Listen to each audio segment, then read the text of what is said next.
Hey folks, Allison here. I had a little mind shift recently and I have found it really helpful. And I want to share it with you. You know, we all have things that bother us, things that upset us. They make us sad, they may make us angry and super frustrated sometimes.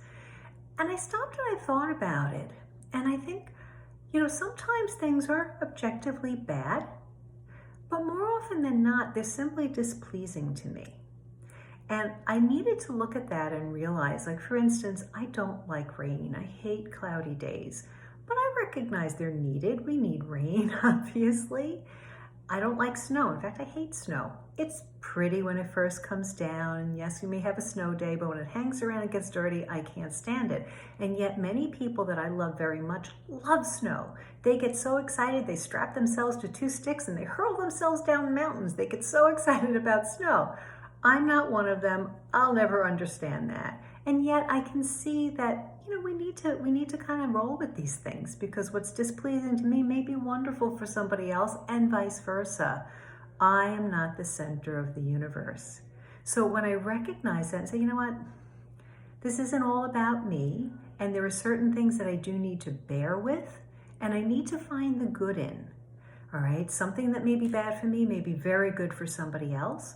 And certainly everything that God allows is part of his plan, and in a mysterious way is playing a role. I always love the story of Joseph in the Old Testament.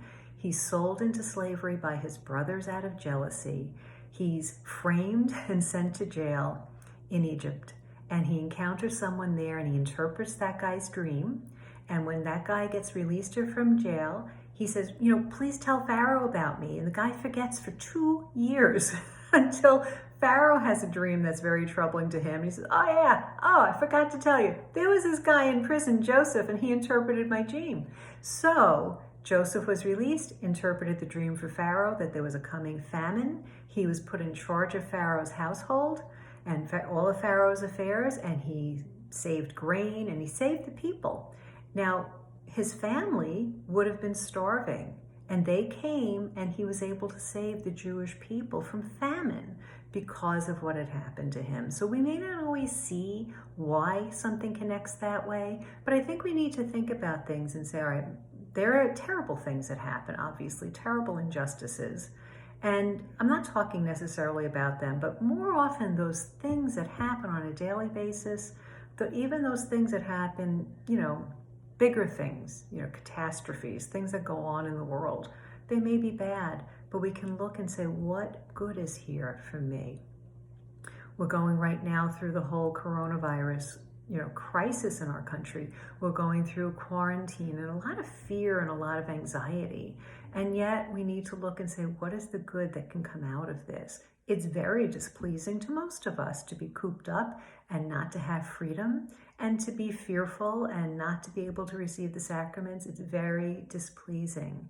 But I know for me, I've had to really shift the way I'm thinking and just look at that as, okay, this is just displeasing, but there are many things that are pleasing in my life.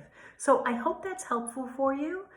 Mind shift. Think in terms of mind shift. Is it bad or displeasing? And then we need to kind of accept those things that are displeasing, offer them up in union with the cross, and we move on. So I hope that helps. Please like and share the video, and please subscribe to my YouTube channel. Thanks so much. God bless you.